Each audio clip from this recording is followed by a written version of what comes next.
Oke, assalamualaikum warahmatullahi wabarakatuh. Balik lagi sama gua Purwanto 11 ya teman-teman ya. Sebelumnya gue ingin berterima kasih banget teman-teman yang udah mau komen, udah mau subscribe dan juga udah mau like, sehingga konten atau channel ini bisa terus bikin video dan bisa terus sharing ya, ngobrol-ngobrol terus tentang dunia wirausaha ya teman-teman ya. Dan di video kali ini juga gua ingin membahas tentang sharingan teman-teman kita di subscriber Purwanto 11. Jadi di sini ada yang sharing nih teman-teman. Oke, kita sharing dan cara gua sharing di channel ini dengan bikin video ya teman-teman ya.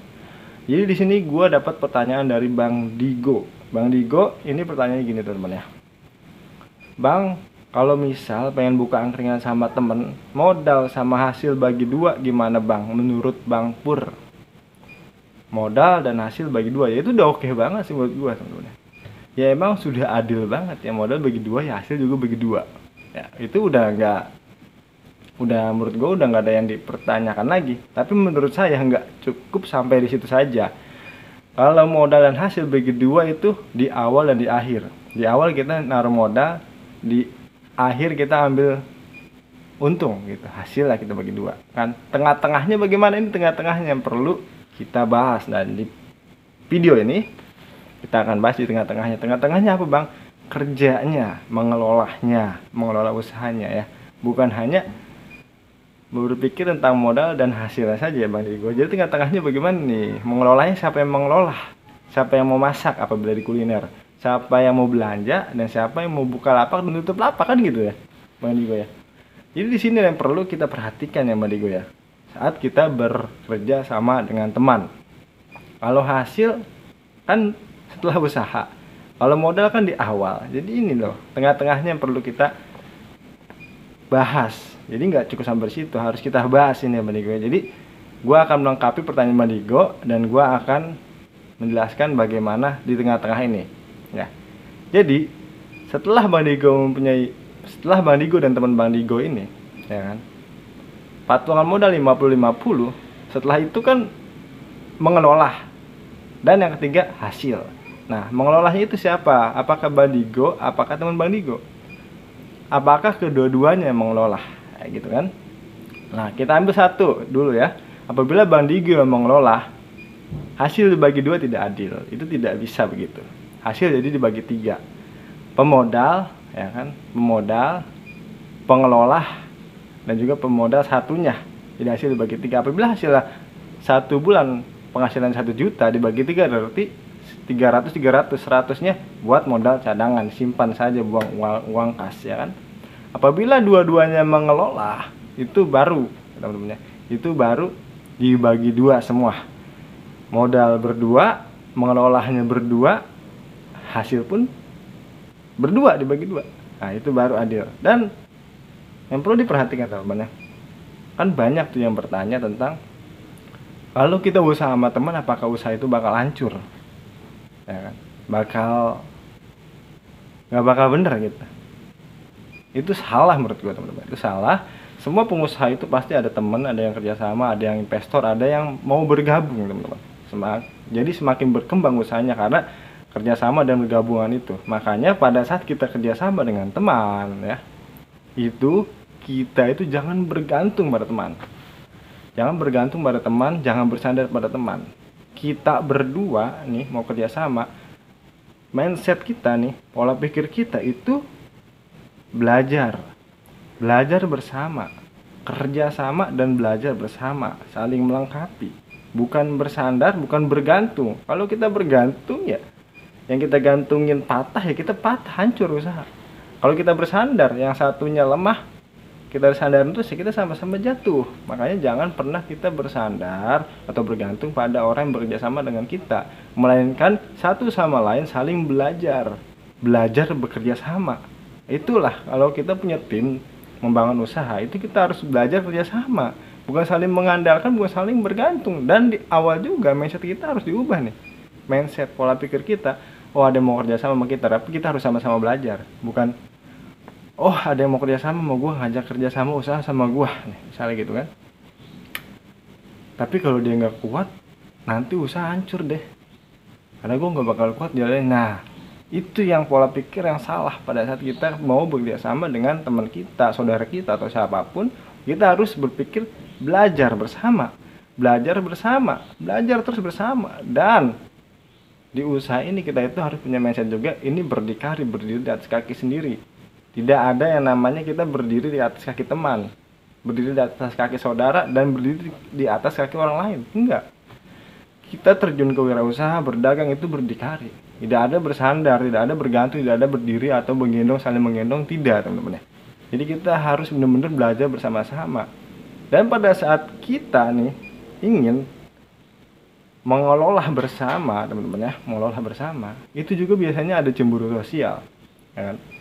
Makanya jangan pada saat di awal, ini saran dari gua, pada saat di awal ingin masak, belanja, dan Bukalapak, teruslah bersama-sama, bareng-bareng terus. Jangan pada saat baru buka, belum ada pengalaman satu sama lain, belum punya pengetahuan satu sama lain tentang bidang itu, baru bersama-sama belajar banget dari nol, udah membagi pekerjaan satu sama lain. Ntar lu masak, gue belanja, lu dagang, gue masak. Jangan. Di awal-awal harus sama-sama terus, minimal 1 tahun kita harus bersama-sama menjalani semuanya. Maksud dan tujuan itu semua ya teman-teman ya, supaya semua pekerjaan ya, semua aktivitas di usaha yang ingin kita kerjasama ini semua paham dan semua ngerti. Kalau kita semua sudah paham dari segi masak, belanja, Bukalapak, pelayanan, berdagang, bakar apapun, bikin jahe, semua minuman, semua sudah paham, akan saling mengerti, akan saling memahami. Tidak ada cemburu sosial jadi di situ, teman-teman ya. Oh, bikin kopi gue tahu begini, oh belanja iya capek, oh masak iya capek, oh dagang ya tidak mudah, melayani tidak mudah, oh ya ramah tidak mudah. Semua harus sama-sama dulu. Jangan baru-baru buka, yaudah lu sekarang masak aku belanja. Jangan. Baru-baru buka harus sama-sama semua, belanja sama-sama. Jadi kita sama-sama tahu belanja, masak sama-sama. Jadi kita sama-sama tahu masak, melayani sama-sama, dagang sama-sama, Bukalapak sama-sama, bikin menu pada saat kita udah buka, melayani, menghidangkan menu sama-sama semua. Jadi sama-sama tahu. Nah, pada saat kita sama-sama tahu semua, teman-teman, pada saat kita udah sama-sama tahu semua, baru kalau ingin masing-masing atau membuat bagian masing-masing, ini tugas lu sekarang ini, tugas gue sekarang ini. Dan disitulah kita bisa mencocokkan. Oh, lu cocoknya di sini. Oh, gue cocoknya di sini. Ya, nggak mungkin salah satu dari kita itu semua sama. Kalau semua sama bagus, jadi nggak akan pernah ada keberatan. Jadi misalnya si B cocoknya memasak, si A cocoknya berjualan, si B cocoknya Bukalapak, tutup lapak, gue cocoknya belanja. Jadi ketahuan di situ, teman-teman. Ketahuan, makanya harus sama-sama dulu. Jangan langsung berbagi pekerjaan dulu kalau di awal-awal. Sama-sama belajar, semua harus belajar bareng-bareng dulu awal-awal gitu, teman-teman. Jadi di situ juga fungsinya tidak akan cemburu sosial, karena kita semua sama-sama tahu. Gak akan hancur, usaha tidak akan hancur.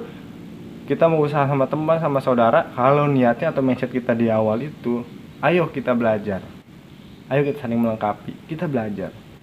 Kita nggak harus sama, tapi kita bisa saling melengkapi. Makanya kita harus saling kenal. Kenapa? Bagaimana saling kenal? Ayolah di awal ini kita sama-sama terus, belanja sama-sama, dagang sama-sama, belanja sama-sama, masak sama-sama. Jadi kita akan tahu di mana kekurangan kita, di mana kekurangan partner kita. Saling terbuka, jangan saling tinggi hati, jangan saling gengsi. Harus benar-benar terbuka, ini kekurangan gua. Misalnya gua nggak pandai menghitung, yaudah, demi kemajuan usaha. Mindsetnya demi kemajuan usaha, yang mending lu dah kalau ada yang bayar. Demi kemajuan usaha gua nggak pandai ngitung, ya udah mending lu belanja lah, lu lebih pinter nyatet-nyatetan. Nanti gua beres-beres lapak lah, Bukalapak, tutup lapak. Jadi kalau kita sama-sama semua di awal ya, sampai 1 tahun ke depan ya, sama-sama semua, gak akan ada cemburu sosial, gak akan pernah ada sifat yang namanya enakan lu, karena kita semua tahu bagaimana cara mengerjakan hal-hal di bidang tersebut atau di tengah-tengah tersebut. Yang tadi kita bahas, modal, di tengah-tengahnya bekerja mengelolanya usaha ini, terakhir hasil ya. Jadi itu yang sulit, di tengah-tengahnya mengelolanya. Siapa yang mau mengelola gitu, teman-teman. Jadi begitu ya Bang, apa tadi namanya lupa. Oh, jadi begitu teman-teman ya, kurang lebihnya. Apabila kurang sependapat sama gua, tolong dimaafkan teman-teman ya. Jadi usaha semua pasti butuh orang lain. Pengusaha-pengusaha yang besar ya teman-teman ya, itu bekerja sama, itu saling bekerja sama. Berkembang besar kita itu nggak bisa sendiri teman-teman ya. Walaupun kita membangun usaha ini awalnya sendiri, tapi untuk mengembangkan sayap itu pasti kita butuh kerjasama. Makanya di saat awal ini ada yang bekerja sama kita, jangan berpikir usaha sama teman nanti baru ujung hancur. Enggak teman-teman, yang penting mindsetnya jangan bergantung, jangan bersandar, mindsetnya belajar. Kalau lu ya kan, kalau lu udah mindsetnya belajar, lu bakal paham mau usahain di bidang ini. Walaupun teman lu mau cabut, lu udah paham, oh begini cara ngerjainnya, oh gini cara atur waktunya. Pokoknya di channel ini juga kurang lebihnya ada semua tentang bagaimana mengatur waktu, bagaimana cara kita belanja, semua masak. Bisa teman-teman ya. Kalau bersandar saling mengandalkan ya udah. Nanti ya pada saat ya maaf ya apabila satunya nyerah ya kita bakal tewel juga, bakal nyerah juga, lemes. Oke, udah 11 menit. Thank you banget teman-teman ya. Kurang lebihnya tolong dimaafkan. Assalamualaikum warahmatullahi wabarakatuh.